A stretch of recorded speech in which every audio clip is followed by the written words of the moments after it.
안녕하십니까. 구주입의 과학 강사 최예원입니다. 반갑습니다. 우리 삼흑중학교 2학년 친구들 모두 정기고사 보느라 수고 많았고요. 노력한 만큼의 결실을 얻었기를 바라면서 삼육중 2학년 1학기 정기시험 분석 영상 시작해 보겠습니다. 1학기 1차 정기시험 기출문항 분석부터 시작하겠습니다. 우선 범위는 1단원 물질의 특성, 그리고 2단원 직권의 변화, 6단원 동물과 에너지였습니다. 총 선택형 24문항, 논술형 3문항으로 27문항으로 구성되어 있었습니다. 단원별 문항 분포를 보면 1단원은 선택형 10문항, 그리고 논술형 1문항으로 총 11문항이 출제가 되었으며 2단원은 선택형 7문항, 그리고 논술형 1문항으로 총 8문항이 출제가 되었습니다. 6단원 역시 선택형 7문항, 그리고 논술형 1문항으로 총 8문항이 출제되었습니다. 아무래도 1단원은 전체 범위가 출제가 되었고 2단원, 6단원은 소단원으로 끊어갔기 때문에 1단원에서 가장 출제가 많이 된 것을 확인할 수 있습니다. 각 문항수를 살펴보겠습니다. 선택형 24문항을 기준으로 봤을 때 1단원은 화학 파트로 10문항이 출제되었고 2단원은 지구과학 7문항 출제되었으며 6단원 생명과학 7문항 출제되었습니다. 난이도 상의 문제는 2문항 정도, 그 다음에 난이도 중상의 문제는 역시 2문항 정도로 일반적인 대부분의 문제들은 난이도 기본 20문항 정도 출제가 되었습니다. 그래서 전체 문항 24문항 중에 4문항 정도가 어렵게 출제된 시험이라고 볼 수 있겠습니다. 각 단원별의 내용을 좀 살펴보겠습니다. 1단원 화학을 보면 우선 밀도를 계산해내는 문제나 용해도 곡선 그래프를 해석해서 석출량을 구하는 문제들이 학생들에게 계산 파트가 들어가기 때문에 좀 난이도 있게 느껴졌을 것이고요. 또 물질의 특성들을 이용한 순차적으로 여러 혼합물들을 분리해내는 방법들이 학생들이 가장 어려워하는 문제가 됐을 것입니다. 2단원 지구과학 같은 경우에는 기본적으로 평이하게 나왔습니다. 하지만 여러 가지 암석의 이름들이라든가 광물의 특성들, 이렇게 암기사항이 많기 때문에 학생들이 완벽하게 암기사항을 공부하지 않았으면 실수가 있었던 파트로 볼 수가 있습니다. 6단원 생명과학 역시 마찬가지였을 거예요. 소화 과정에 대한 개념이나 소화 효소의 이름, 그리고 영양소 검출 반응 시약들의 이름들이 학생들이 어렵게 느껴졌을 것이고 사람의 심장 구조, 그리고 거기에서 연관된 혈관들의 이름, 그리고 혈액들의 상태, 이런 것들을 외우는 게 학생들에게 힘들었을 것으로 판단됩니다. 전체적인 내용을 한눈에 좀 보면 선택형 총 24문항 중에 난이도 상 1문항, 중상 2문항이 1단원 화학에 좀 집중적으로 출제가 되었고 2단원이나 6단원은 전체적으로 평이했던 것으로 볼 수가 있겠습니다. 논술문항을 좀 살펴보시면요. 1단원 화학 파트에서는 용해도 표를 이용해서 석출량을 계산하는 문제가 출제가 되었습니다. 그래서 여과 물질량을 구하는 문제로서 8점 정도의 배점이 부여됐던 문제고요. 2단원 지구과학은 광물의 특징을 보고 알맞은 광물을 찾는 문제였습니다. 생명과학 파트는 혈관 구조를 통해서 혈관의 이름과 판막 존재 이유 등을 물어보는 문제가 나왔습니다. 그래서 전체적인 난이도는 중정도의 기본 문항이지만 우선 키워드가 제시가 되지 않았고 용해도를 석출량을 계산하는 문제가 수학적인 풀이식을 과정 설명으로 서술해야 되기 때문에 좀 어려움을 느낄 수 있는 그런 논술 문제였다고 생각이 됩니다. 우선 각각의 실제 출제되었던 문항들을 보면서 한번 좀 더 자세하게 분석을 해보겠습니다. 우선 선택형 3번 문제로서 고체 물질의 용해도 곡선을 보고 옳은 것을 고르는 문제였습니다. 그래프를 보고 알맞은 것들을 골라봅시다. 기억, 60도씨 물 100g에 가장 많이 녹는 물질은 질산나트륨이다. 60도에서 가장 높은 지점에 위치해 있는 그래프가 질산나트륨인 것을 확인하실 수 있습니다. 니은, 80도씨 물 100g에 황산구리 40g을 녹인 용액을 20도씨로 냉각했을 때 황산구리가 20g 석출된다. 우리가 보시다시피 지금 전체 용액을 40g을 녹였고요. 20도씨에서는 황산구리가 최대량이 나와 있기 때문에 석출량을 구할 수 있겠습니다. 자, 디귿을 보시면요. 80도씨 물 100g에 질산칼륨 120g을 녹인 용액을 40도로 냉각했을 때 질산칼륨이 63g 석출된다. 이런 문항들이 있습니다. 자세하게 정답 해설을 보시면 정답은 3번 기억 니은으로 우선 이 문제를 풀기 위해서는 우리는 용해도 정의를 정확하게 알아야 합니다. 그래서 용해도라는 것은 온도별에 따라서 물 100g에 최대로 녹는 용질의 그람수를 의미한다. 그래서 물 100g에 녹는 가루의 수라는 것을 좀 기억을 하시고 기억을 보시면 60도씨에서는 질산나트륨의 용해도가 그래프상 가장 높은 위치에 차지하고 있기 때문에 맞는 설명이고 니은 같은 경우에는 20도씨 포화 상태를 제외한 다시 말하면 40에서 20도씨에서 22 최대로 녹는 양이기 때문에 나머지 20g이 석출된다는 것을 알 수 있습니다. 그렇기 때문에 기억 니은 지문은 정답이지만 디귿 같은 경우에는 40도씨에서 포화 상태가 63g이기 때문에 그 전체 120에서 63을 제외한 57g이 석출되는 것을 알 수가 있겠습니다. 그래서 디귿은 틀린 지문이 되겠습니다. 다음 문제를 보시면 선택형 9번 문제로서 에탄올 혼합물을 분리하기 위한 실험입니다. 그래서 끓는 점을 이용해서 우리가 이용한 것이고요. 보기를 같이 보시면 기억, 가에서 끓임 쪽은 액체가 끓어 넘치는 것을 막는다. 여기서는 끓임 쪽의 역할이 무엇인지를 아는 게 중요하겠죠. 자, 니은, A와 C 구간에서는 온도가 올라가는 구간이기 때문에 상태 변화가 활발히 일어나지 않는다는 것을, 그래서 온도만 올라가는 구간이라는 것을 저희가 확인하실 수 있습니다. 디귿 같은 경우에는 B 구간에서 주로 끓어나오는 물질은 B 구간은 끓는 점이 80도씨 근처인 에탄올이 끓어나오기 때문에 푸른색 염화 코발트 종이의 색깔이 붉게 변하지 않을 것입니다.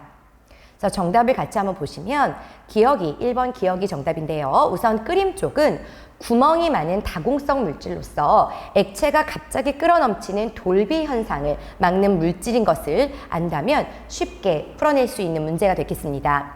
니은 같은 경우에는 상태 변화가 일어나는 구간에는 상태 변화하는데 에너지를 사용하기 때문에 온도가 올라가지 않습니다. 그러나 AB 구간에서는 온도가 올라가는 구간이었기 때문에 상태 변화가 일어나지 않았다는 것을 확인하실 수 있고 오히려 상태 변화는 B 구간과 D 구간에서 활발하게 일어났다는 것을 확인하실 수 있습니다.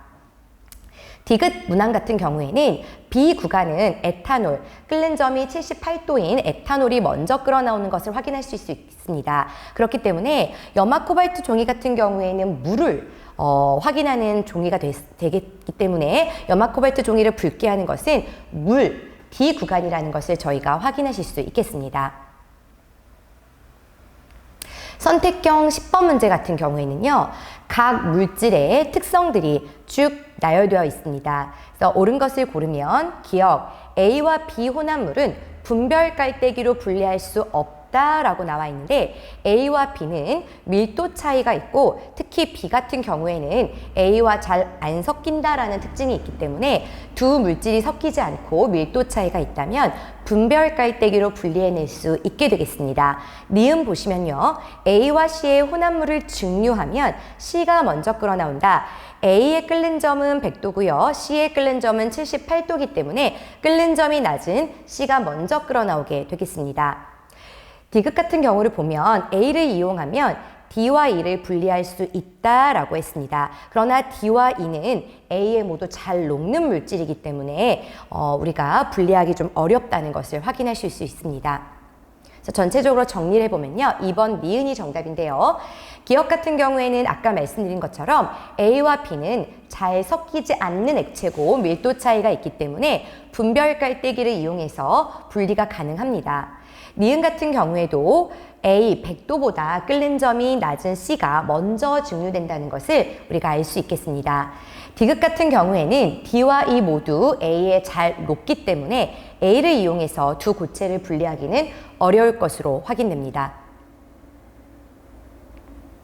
선택형 23번 문제 같은 경우는요. 우리 몸에서 일어나는 기체 교환입니다. 그래서 허팝과리를 이용해서 우리가 기체 교환이 일어나는 부분을 물어본 문제가 되겠습니다. 그래서 기억, 적혈구는 A를 운반하는 작용을 한다라고 했는데 A 같은 경우에는 온몸이 돌고 들어온 혈액이 되겠습니다. 그렇기 때문에 A는 온몸에서 받아온 이산화탄소가 풍부한 혈액으로부터 받는 이산화탄소가 되겠습니다. 그래서 적혈구는 산소를 운반하는 그런 혈구기 때문에 세포기 때문에 기억은 틀렸다는 것을 볼 수 있겠습니다. 니은 가에 흐르는 혈액은 선홍색을 띈다라고 했는데 아까 말씀드린 것처럼 가는 온몸을 돌고 들어온 혈액이기 때문에 암적색의 진한 우리가 이산화탄소가 풍부한 더러운 혈액이 흐르는 상황이 되기 때문에 암적색, 적갈색의 굉장히 진한 혈액을 띠고 있겠고요. 오히려 나 혈액이 순수한 산소를 많이 받았기 때문에 밝은 선홍색의 혈액을 띈다라고 볼 수 있겠습니다. 디귿 같은 경우에는 산소의 농도는 가의 혈액보다 나의 혈액이 높다. 자, 나는 허팝과리로부터 충분한 산소를 전달받았기 때문에 맞는 문항이 되겠습니다. 그래서 정리해보면 정답은 3번 디귿으로서 기체의 이동이 농도차에 의한 확산으로서 고농도에서 저농도로 이동한다는 것을 알면 쉽게 풀 수 있는 문제가 되겠고요. 기억 같은 경우에는 적혈구는 산소를 운반하는데 A는 이산화탄소이기 때문에 틀렸다라고 볼 수 있겠습니다. 니은 같은 경우는 암적색의 정맥혈로서 이산화탄소가 풍부한 혈액이고요. 오히려 산소를 얻은 나가 선홍색의 동맥혈임을 우리가 알 수 있습니다. 디귿 같은 경우에는 나에서 허파에서 산소를 공급받아서 나가는 혈액이므로 산소의 농도가 더 높다는 것을 알 수 있기 때문에 디귿만 알맞은 설명이 되겠습니다. 논술형 문제도 한번 살펴보면요. 질산칼륨과 염화나트륨의 용해도가 표로 나와 있습니다. 자, 이 문제에서 가장 중요한 것은 원래 용해도는 물 100g을 기준으로 저희가 표가 산정된 거지만 지금 이 실험에서는 60도씨 물 50g에 실험을 한 것이기 때문에 물의 양이 변했다, 용매의 양이 변했다는 것이 가장 큰 포인트가 되겠습니다. 자, 이 문제를 통해서 작은 두 문제, 소단원 두 문제로 나눠졌습니다. 첫 번째는 석출이 되어 거름종이에 걸러지는 용질의 종류와 질량을 물어봤고, 두 번째 문제는 거름종이를 통과하는 용질의 종류와 질량을 물어봤습니다. 그래서 이 문제 같은 경우에 해설을 보시면요. 우선 1번 석출되어 걸러지는 물질은 질산칼륨이라는 것을 확인하실 수 있겠습니다. 그래서 질량이 24g이 석출되고 과정 같은 경우를 보면 20도씨 물 50g에는 전체 물 100일 때 32g이 녹기 때문에 그것의 반인 16g까지만 녹을 수 있겠습니다. 그래서 따라서 처음 녹인 40g 중에 16g을 뺀 24g이 석출이 된다는 것을 알 수 있겠습니다. 그래서 석출되어 걸러지는 물질 같은 경우에는 거름종이 위에 남게 됩니다. 두 번째, 거름종이를 통과하는 물질은 염화나트륨과 질산칼륨이 되겠습니다. 그래서 질량은 염화나트륨 15g, 질산칼륨 16g이 되겠습니다. 과정을 보시면요. 역시나 20도씨 물 50g에 염화나트륨의 용해도는 18g이 되겠습니다. 그래서 물 100g일 때는 36g으로 표가 나왔기 때문에 그것의 반인 18g 이 용해도가 되겠고요. 그 다음 15g을 녹였기 때문에 전량이 용해되어서 모두 통과한다는 것을 알 수 있습니다. 또한 질산칼륨은 포화량인 16g은 액체에 녹은 채로 그대로 통과를 하게 됩니다. 그래서 거름종이를 통과해서 나오는 물질은 석출되지 않고 녹아있는 물질의 양이 되겠습니다. 자, 그렇다면 이제 1학기 1차 정기고사 과학 총평 및 학습 전략을 말씀드리겠습니다. 우선 총평을 말씀드리면 전체적으로는 기본 개념 이론에 충실한 난이도 중의 평가였다라고 볼 수가 있겠고요. 변별력을 위해서 한 3-4문항 정도 고난도의 문제를 냈지만 전체적으로 난이도 중과 어려운 문제가 적절히 섞여 있는 균형 잡힌 평가였다라고 볼 수가 있겠습니다.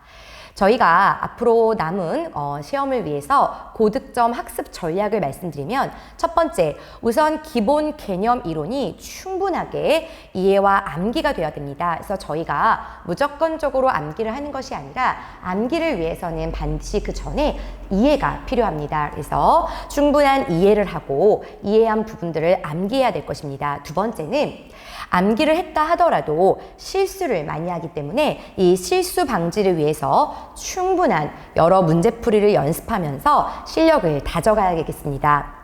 그래서 구주입의 시험 대비 수업을 통해서 선생님들께 쉬운 설명으로 충분한 이해를 하고 그리고 확실한 개념을 확립한 다음에 저희 구주입의 시험 대비 교재를 통해서 유사성 높은 문제풀이 연습을 한다면 2차 정기고사에서도 만점을 받을 수 있을 거라고 예상합니다.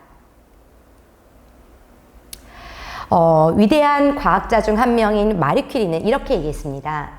인생에서 두려워할 것은 아무것도 없다. 이해해야 할 뿐이다. 이제 더 많이 이해해서 덜 두려워할 때다. 라고 명언을 남겼습니다. 저도 여기에 크게 공감합니다. 여러분, 과학이 어렵다고 두려워하지 말고 이해하면 됩니다. 어려운 것은 여러분께서 이해하기가 힘들어서인데요. 우리 구주입의 전문 과학 선생님들이 여러분을 쉽게 이해시키고 그리고 암기하고 같이 함께 문제 풀면서 만점에 가까운 그리고 만점을 향한 과학 점수를 위해서 노력할 준비가 되어 있습니다. 자, 다가오는 파도에 대비하라. 구주입에서 자, 우리가 이제 2차 정기고사가 남았습니다. 2차 정기고사에서도 훌륭한 점수를 받기 위해서 함께 구주입에서 준비하고 노력했으면 좋겠습니다. 이것으로 1학기 1차 3.6중 2학년 1학기 정기시험 분석 및 학습 전략을 마치겠습니다. 감사합니다.